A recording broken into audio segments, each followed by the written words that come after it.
Here real quick. All right, it looks like we are back and we are live one more time. Very, very excited as always to be bringing yet another speaker into this Divorce Summit 2020.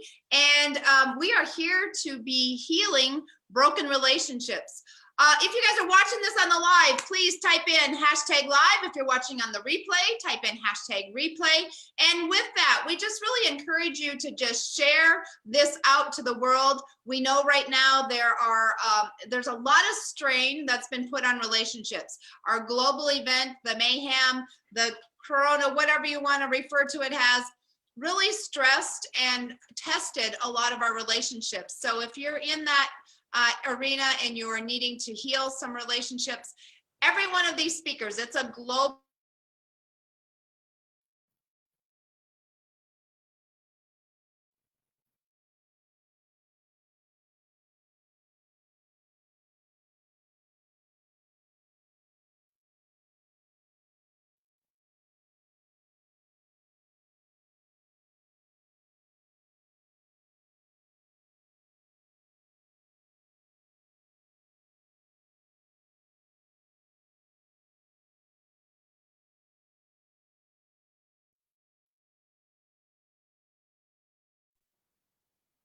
Can you hear me now? Now I hear you. That was weird. I don't know what happened there, but there was definitely a glitch where we zapped out. So it says we're still live in Facebook. So hopefully that is true. It just popped me right off and now we're back. So with that, we're gonna just go with what we've got going on here. But let us know if you have any questions. We will answer them as we get going. Right now, I have Pierre Angerstig. I hope I enunciated that right. I know he is originally from Sweden, so we have a connection because that's my heritage, but now he lives in Texas, and he's going to be speaking into Everyone Communicates, Few Connect, and how to creating real friends. So with that, Pierre, I am honored to have you and I welcome you, and I'm going to just turn the screen over to you. You can introduce yourself and you can go right into adding value into the Divorce Summit. Okay, thank you so much for having me on the summit. And I think it's so important to bring some hope to people. That's, my name is Pierre Angerstig, and I work as a financial advisor, and I went into went through a divorce 5 years ago, and I know how extremely difficult it can be. So I started a podcast 3 months ago called Rocking Life After Divorce. And my hope is to bring hope to people going through divorce, and also awareness about divorce among people. There's so much shame around that particular subject. And I really want to share some insights into what it is like to go through divorce, and also to, like I said, bring hope. And I'm truly honored to be able to be on the summit and share my story, and also share a little bit about how I help people through this journey. And one of the biggest things going through divorce for my own situation was actually I went through extreme loneliness and depression. And it was very difficult. It went, a couple of years before I started gain my footing. And when I interview people that has gone through divorce in a good way and come out the other side in a positive way, to bring hope to people, to hear their stories. And it's pretty much every single person has gone through both loneliness, depression, suicidal thoughts, etc., for a long time. And that's what I would want to bring hope to. And the teaching I teach about, gaining awesome friends is from a book from my mentor, John Maxwell, called Everyone Communicates, Few Connect. And in the book, John shares 5 principles how to connect with people and gain these awesome friendships. I'm going to start with a story about mountain climbing. I call my podcast Rocking Life, and it has to do with rock climbing. I started rock climbing with my kids about a year ago, and it's such a great analogy when it comes to life. When you rock climb, for example, a real mountain, there's going to be paths that are very easy, and it's also going to be paths that are very difficult when you climb. For example, if you're going to climb Mount Everest, the tallest mountain in the world, it would be very unwise to climb the mountain for the first time without having a guide. And I would say that difficult events in life are very, very similar.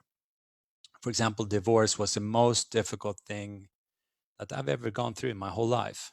It's uncharted territory. I had no idea how to navigate, lots of fear involved.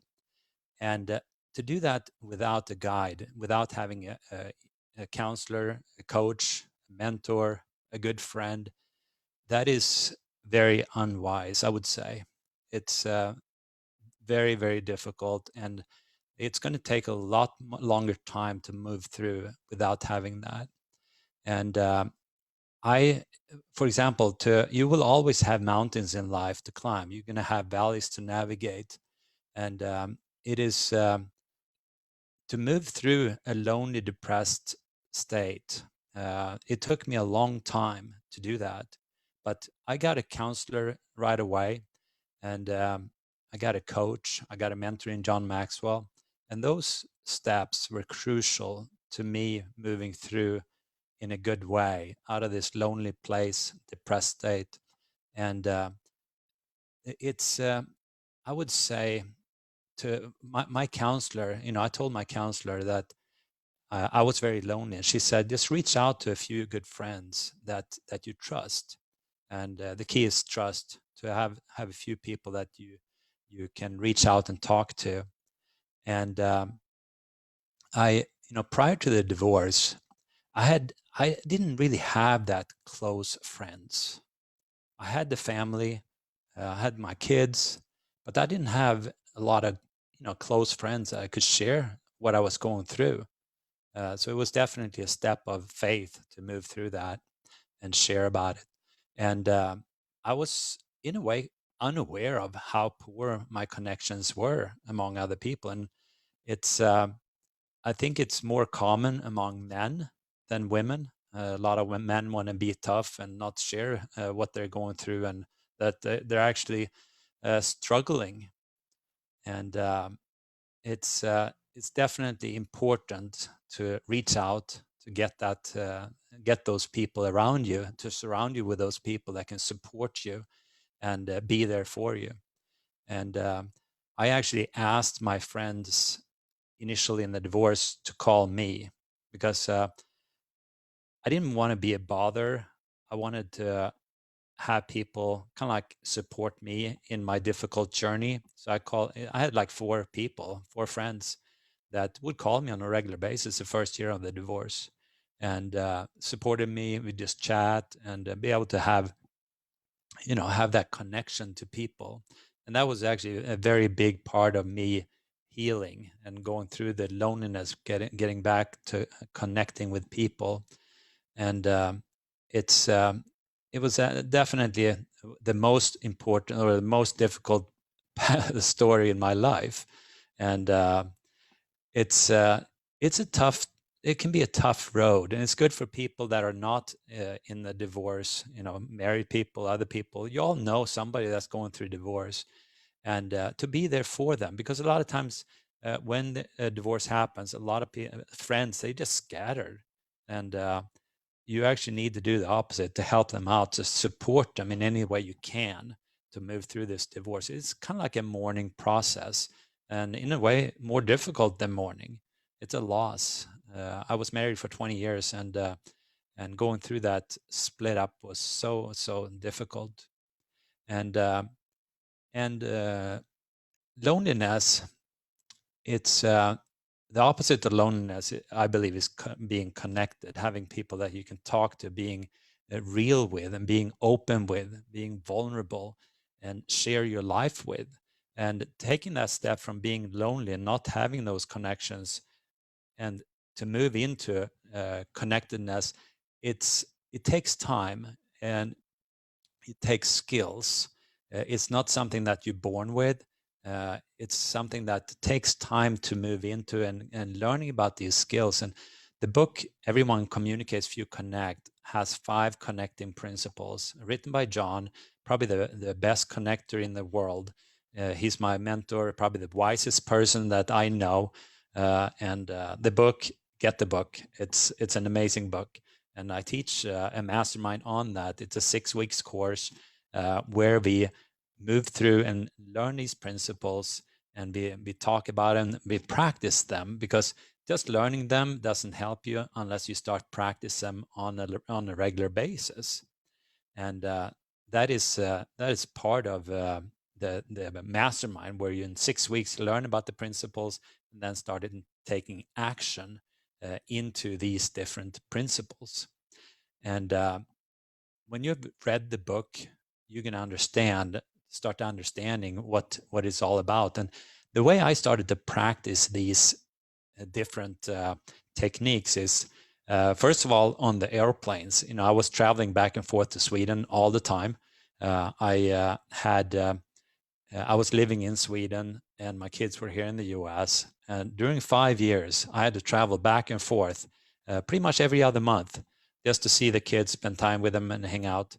And on the airplane, I started to, I read the book, I learned about the 5 principles, and then I started to putting them into action in a few different ways to get out of this loneliness. And if you're listening right now and you're lonely, please reach out, send me a message, and I will try to do everything I can to help you out in this situation, because I know how difficult it is to be in that lonely place, and start taking steps towards connecting with people around you. And so the first thing was that when I was in the airplane, I started talking to the person next to me. And, we're going to be there on the whole flight, and they don't have anywhere to go. So I would initiate contact by saying, so are you going home or are you going to work? Just to kind of like test and see if they want to talk. And a large percentage of the people actually wanted to talk. And some people, I had a conversation the whole flight over the Atlantic for like 7 hours, with a few breaks for food, of course, and drinks. But you can end up in some amazing conversations with these people. And what I was trying to do is to connect with people, learning these principles and putting them into practice in a place where I felt safe. I would start just by the normal things, for example, weather and sports. But then I would also start sharing about what I was going through. For example, the divorce, which I had a lot of shame about. I had a very difficult time sharing about my divorce to friends and in church. It was very weird to have to deal with the shame. But by talking to people on the airplane, I actually felt safe. So I shared about the divorce on the airplane with these people, and then they would start sharing their difficult things, and I was, wow. And these discussions became very interesting, and I was like a detective trying to get to know them. And I think that's one of the keys, to not throw up all the stuff that but be curious, intensely curious about the other person, and trying to find out what their interests are, trying to put yourself in their shoes, and see try to see how they see the world from their eyes. And other things that I did to try to connect with people was I joined a tennis club, started playing tennis again. I played tennis when I was young, but then I started picking up tennis, which is so much fun. I'm actually here in a couple hours going to play tennis again. And I played my first tennis tournament here last weekend, and we won every single match. Me and my friend won. And such a fun experience to have. And it's so awesome to have these friends around you. And I joined a life group at church. I got a roommate, which was pretty much right after, maybe 6 months or a year after the divorce. I got a roommate, and that was also for about a year and a half. That was also one of the most important steps I did to get out of this lonely, depressed state, and starting to get out of myself and having other people to talk about. So that was the journey that I had, and I'm going to share a little bit more about the 5 principles that John has shared about. And like I said, the book is called Everyone Communicates, but Few Connect. And what is connecting?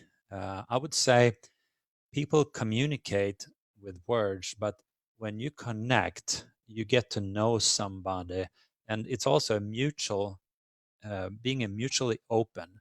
When you talk to somebody, to be able to be vulnerable, be real, where you have a real connection, where you understand each other on a deeper level. And I will teach these principles in a 6-week mastermind that starts now on December 1st. And after that, we will have training to practice these principles on a weekly basis. And that's, learning the principles. I will go through the principles here with you today. You can buy the book. You can actually start doing these principles yourself. It's very important, though, to have the people around you that keep you accountable, where you can practice with in a safe place. But the book is available in Amazon. Get the book. It's an amazing book. And these principles are there for you to help you get connected in all areas of life. It's not only among friends. It can be in your romantic relationship. It can be in your business relationship. And when you in your romantic relationship become learn these principles, your relationship is going to flourish. It's going to be more connected, more intimate, when you really understand each other on a deeper level. And in business relationships, if you're in any business relationship where you have connection with other people, it can be that you have a boss, you have people under you, uh, or for example, you're in sales and you need to establish new connections. Those connections, you will be building trust and rapport with your clients and colleagues in a totally different way when you know how to connect on a deeper level. And the first principle out of these 5, I'm going to just share those 5 real quick with you, and then we're going to dive a little bit more deep into those 5 principles. But the first one is called common ground.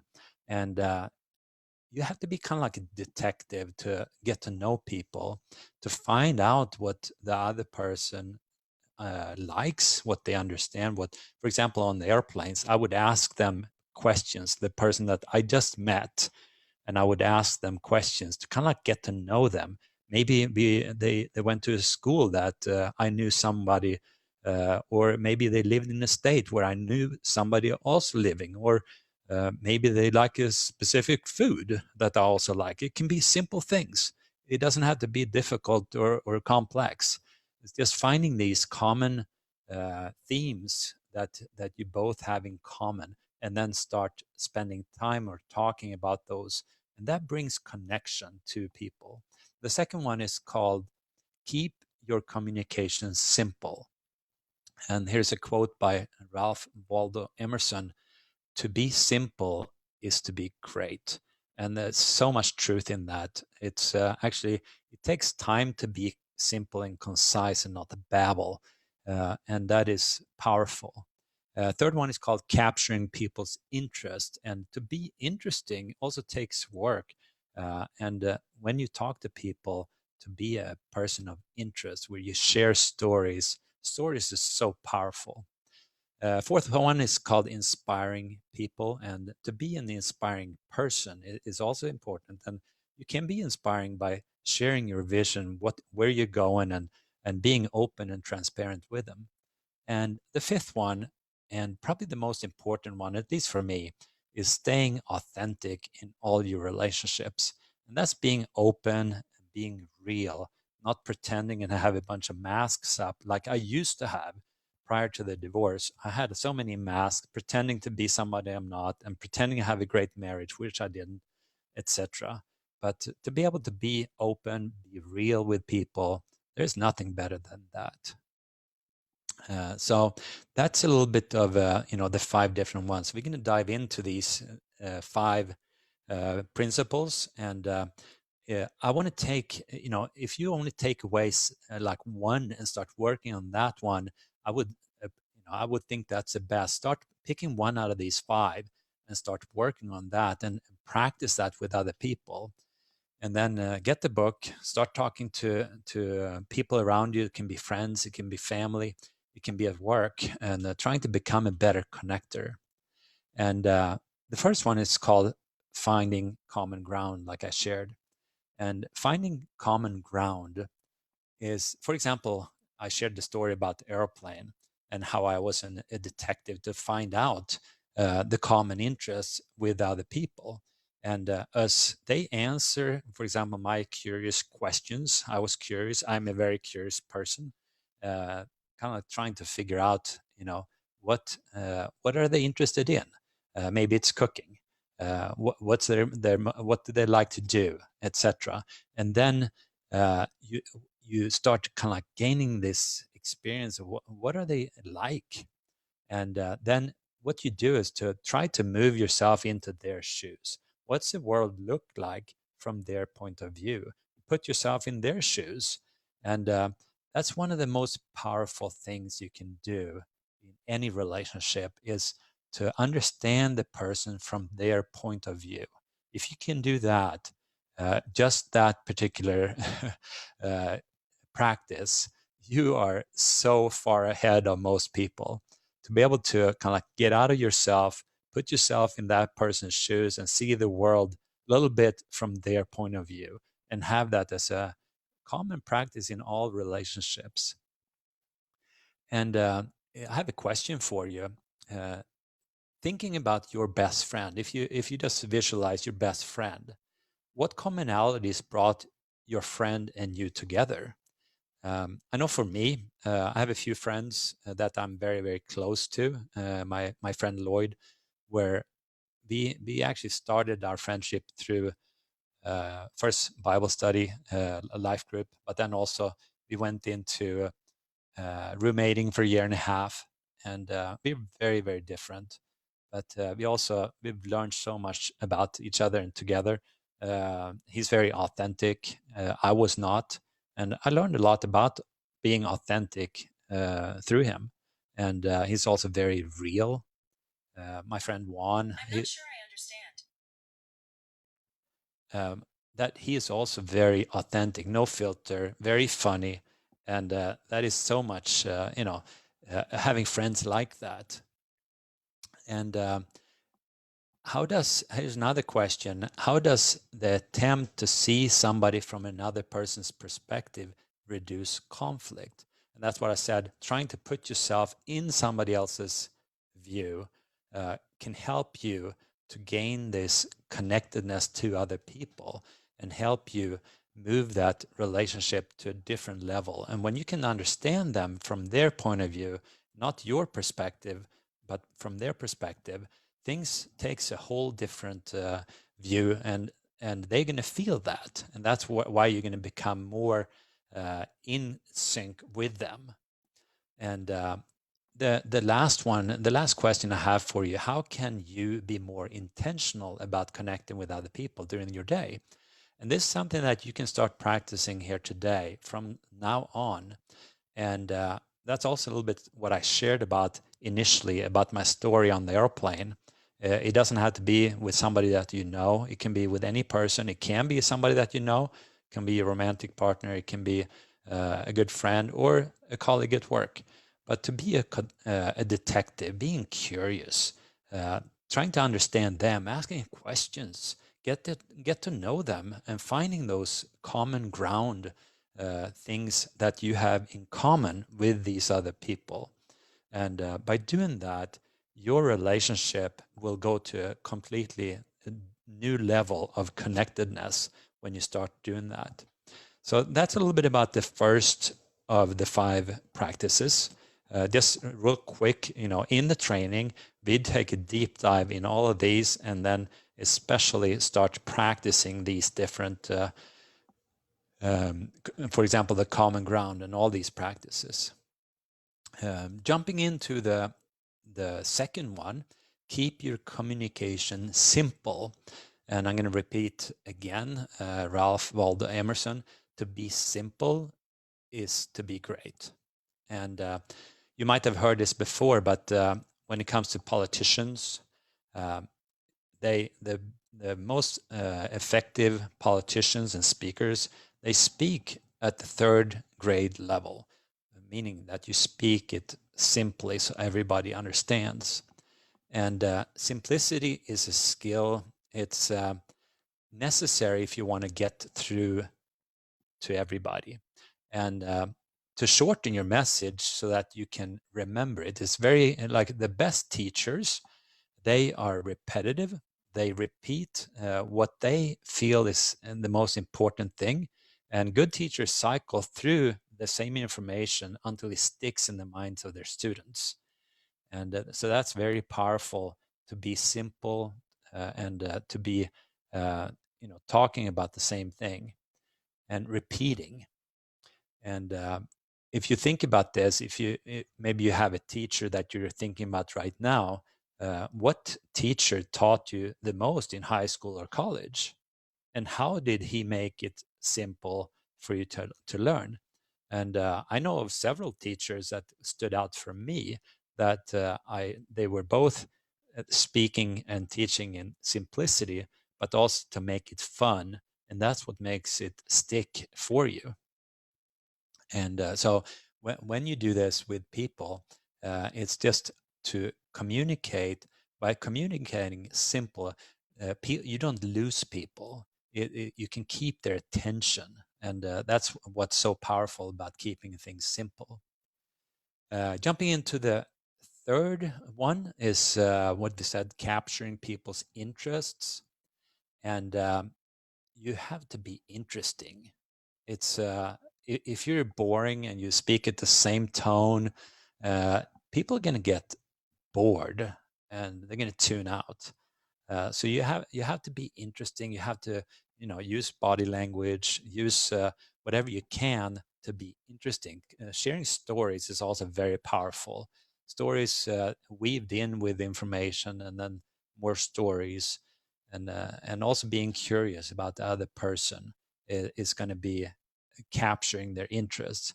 And I usually say it again, being a detective and learning about the other person, and trying to really step into their world and talk about their interests, not being focused on you, but being focused on them this whole time.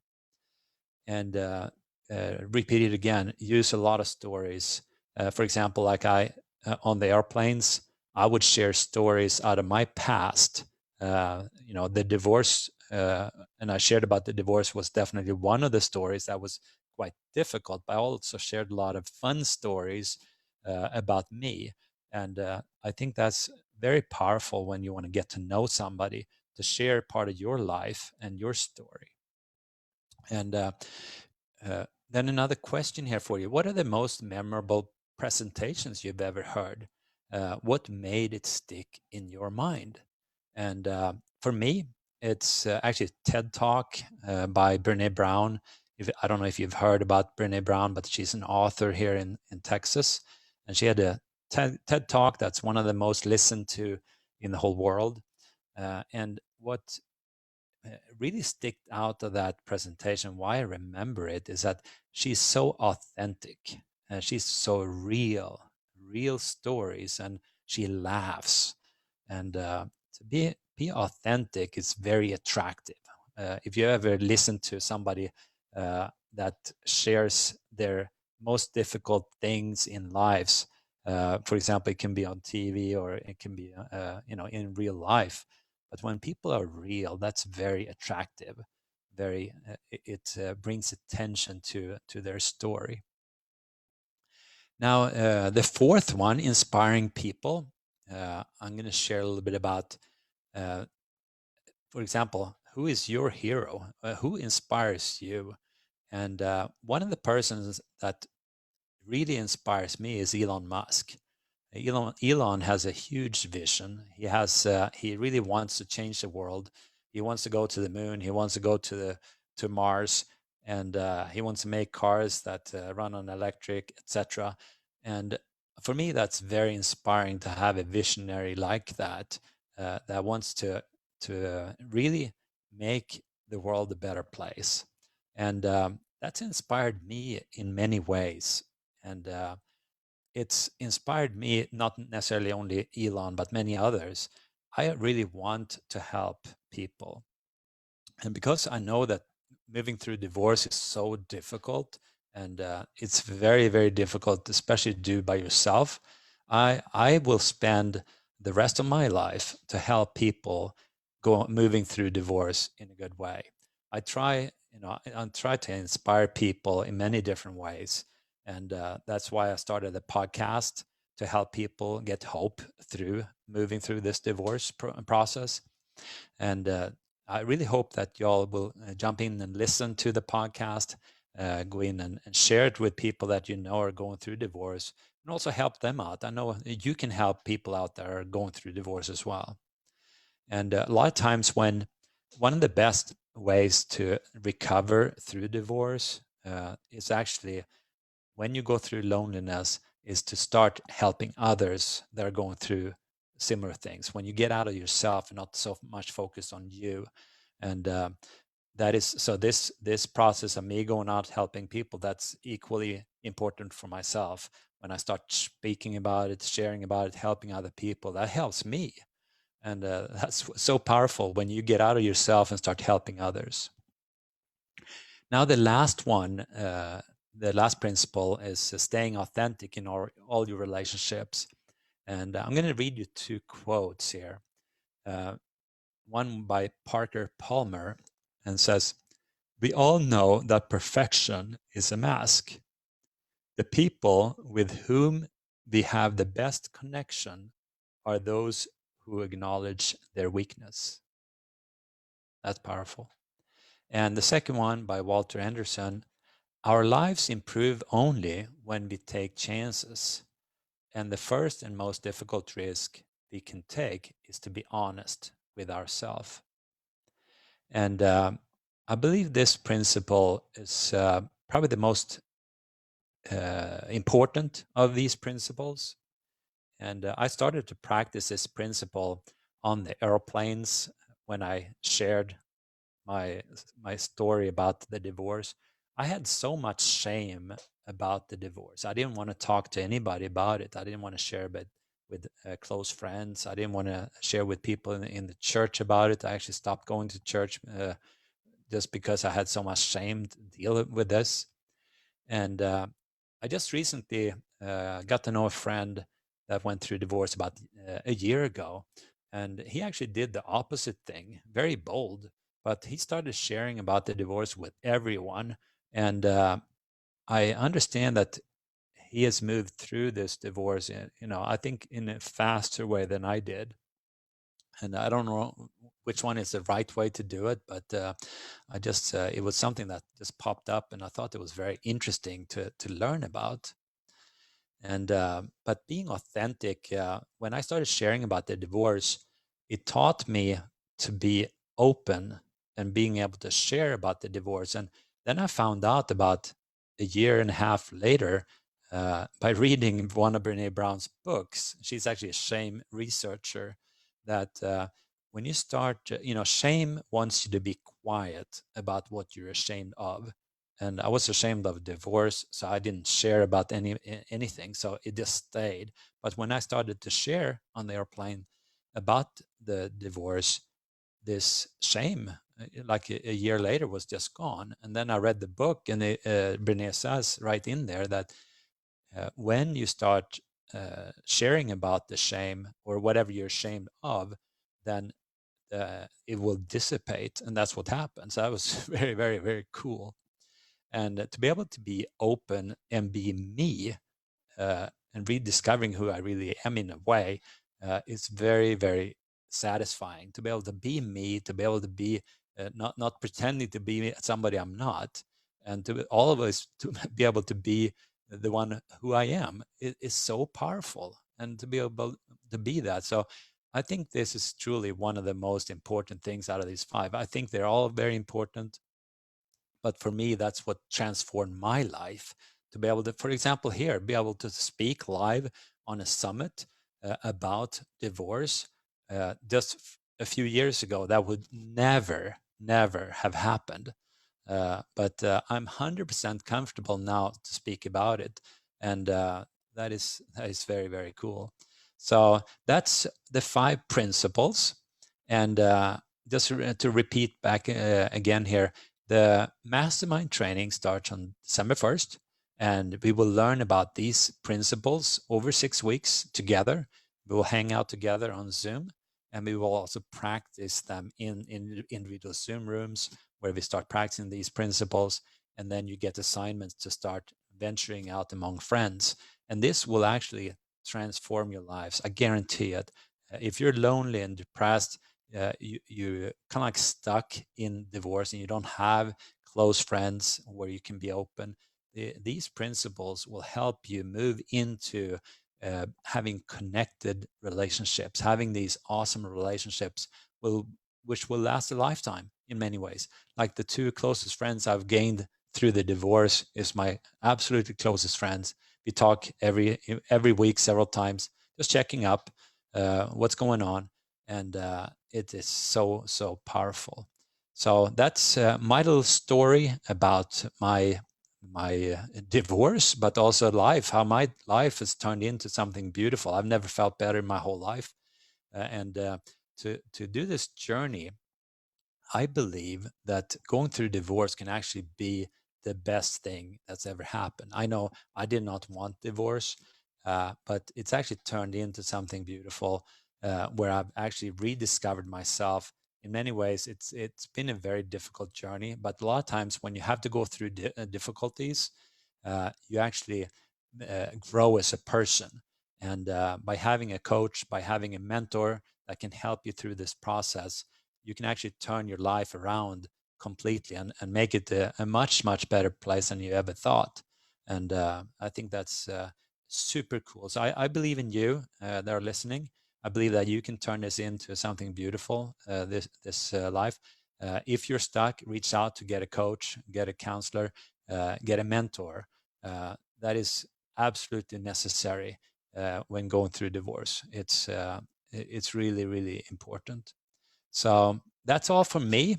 And Jodine, if you're still here, yeah, there you are. But I can't hear you. I've been here. I might have muted myself. No, I've been on the phone or on the um, computer part of it, making sure that we've got everyone. And I just want to note, Mona, it was watching all the way from Texas.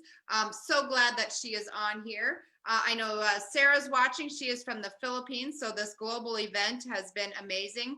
And then I just actually put some quotes in there from John, because one thing with Pierre and I, we actually are counterparts in John Maxwell. I'm a certified John Maxwell speaker, as he is. So we have a connection there, as well as the Sweden connection. But I just noted this one, and I'm just going to read them because there's 2 that I put in here. In the end, people are persuaded not by what we say, but by what they understand. And John is just so profound in all that he says, and that is just so true. It doesn't matter what we say, it's what they understood. So their perception of what you said is 2 different things. And then the other quote that I put in here was, the first time you say something, it is heard. The second time, it's recognized. And then the third time, it's learned. So a lot of times we have to repeat ourselves, and especially if you ever have kids. Yeah, absolutely. And as a teacher, it's a very powerful tool.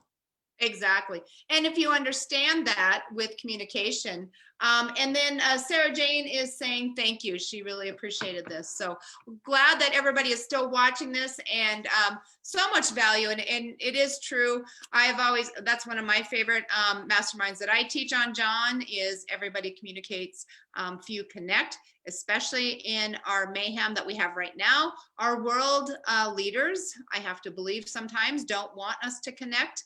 That is crucial for keeping just a healthy balance in our society. So really, as much as it's not as fun to be communicating via Zoom, but there is a free plan out there. So even if you cannot afford to, to purchase it, you can jump on Zoom and you can be at least face to face. And Pierre, I can only imagine when your children were, in the United States and you were overseas, but that had to be pretty painful to, have that distance between you. How did you manage that, or how did you cope with that? Yeah, it was definitely, it was a shock for the system. We definitely had a lot of struggle in our marriage towards the end, but I never thought it would end in divorce. And so the divorce in itself was a shock. We were married for over 20 years. And then going from, seeing the kids quite often to not seeing them sometimes for a couple of months, it was very, very difficult. It was part of why I became so, so lonely. And I had to become very creative. I actually, it's a very good question, because I know a lot of parents that are dealing with exactly that question. How do you stay connected with your kids in divorce? And becoming very creative, and also trying to understand what your kids like. For example, I have 3 kids that love video games and would play them online. And I had 2, my oldest were not living in the same spot. So we would actually get on Zoom calls and play video games together. Me being in Sweden, and then they would be here in Texas, different locations. And we would, a few times a week, jump on and play a game called League of Legends. And it took me a long time to learn that game, but we played it for a year and a half together. But it was very frustrating in the beginning. They learned so quickly. It was a great way to stay connected. But so the answer to your question, I would say, be creative, ask other people what they did, but try to kind of like figure out, what your kids really enjoy doing, and work on that. Find also reading the book, The 5 Love Languages, and try to figure out what's your kids' love language. How do they receive love? How do they feel love? Awesome. So the competitiveness in me has to ask, did you ever win or beat them in your video game? I don't think I ever did. But they were very patient with me. Well, I thank you for your honesty and your transparency there, and saying no, that you didn't beat them. But I appreciate that you found a way to communicate with them. You found a way to, be on their level, because a lot of times we want them to communicate on our level. It's like, this is, do this for me. But when you realize their love language and you can communicate at them, and that's what John speaks about, is, being real and authentic. And, sometimes, and I think even in relationships and couples, find a language that your partner speaks, and Yeah. then, participate in that. I always, that example, I forget where I heard it, but anyway, if you buy an old car and each time you are out there polishing it, and you're restoring it, you learn to love it, because you're spending so much time with it, and you have an appreciation for that. And that's the same with your marriage and your partner. If you're not out there spending time and polishing it and, cleaning it up, it gets pretty dirty and dusty, and pretty soon things fall apart. So, if whatever you can find, that hobby or something, with that, next partner, or, if you're already in a partnership right now, find that community, or that ability to connect with them, and really just be able to, build that relationship. So Yeah.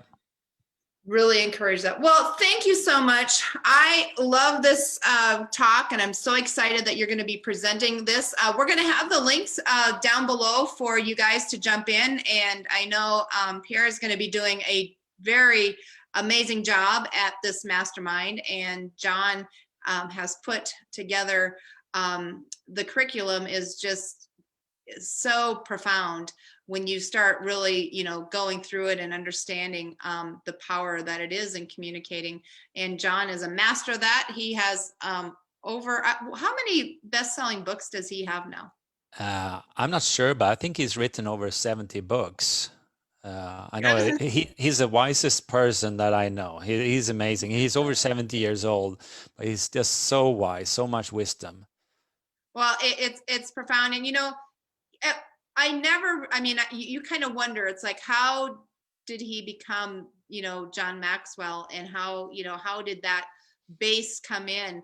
And just recently, in the past year, John's father passed away, and I Yeah. had seen him when I was at the one of the events that John hosts every year. And, but didn't really get to know him. But as John's been opening up and speaking into really the power that his father had behind, I mean, he was just as notable as, John Maxwell, because really he put that foundation and that base into John, and then John just took that to another level. So, and they had a great relationship, and, John just really honored his father.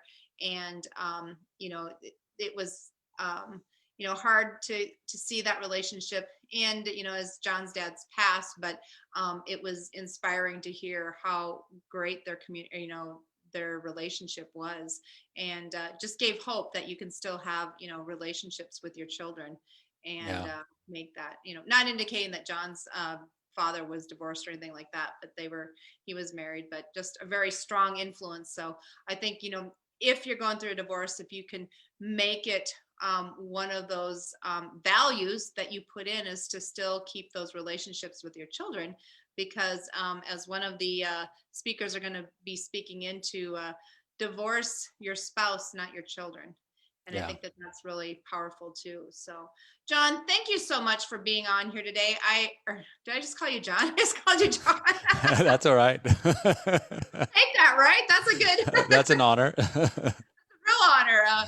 Pierre, thank you so much for being on here. I really am grateful for our paths crossing over and being able to just connect here. And I know you're going to add amazing value to anybody that is, going through and trying to maneuver these waters of divorce. And you also have a podcast, so we'll make sure drop that link in so Yeah. that people can pick you up on your podcast. I honor you, and I know that your struggles for your divorce were, like you said, you just had no you don't go into marriage anticipating divorce, so you don't plan for it, and it's pretty hard when it does hit you in the face. It can really set you back, but you've done amazing with it. I'm proud of you for getting out there and finding a mentor, and moving forward in a positive way. And also, I wanted to note, congratulations on winning that tennis tournament. That's amazing. I think I've played tennis like one time, and it was like, yeah, that's not my game. Yeah. It's something I picked up. I didn't play tennis for 30 years, and then I picked it up, and it's such a great social sport. It's another good kind of like tool in the toolbox to be able to connect with other people. Right. So, you can pick up old habits or old things that you've done, or you figure new things. Exactly. Yep. And sometimes you just got to push yourself outside of that comfort zone. And Exactly. like Yeah. you said, that comfort zone of being with your kids, I can assume that video games were, if they were being patient with you, you had a learning curve there. So I had a big learning curve. we all do. We all do. Well, I thank you again. And once again, we will be right back at the top of the hour. Next up, we have Daryl Moore, and he's going to be talking about the 4 steps of getting over a divorce and living life on your terms. So look forward to having Daryl on. And Pierre, thank you so much. I look forward to working with you in the future. And I'm going to give you blessings of just pure love and joy. And then also, I'm giving you a big cyber hug from the other of the states here. I'm up at the Canadian border. He's down by the Mexican border. So we're borders apart, but here we are. So thank you again. Have an amazing day. And if anybody has any questions, once again, make sure you type them in, and we will circle back around and we'll be answering them. So Pierre, thank you again. Thank you so much for having me. All right. Bye-bye.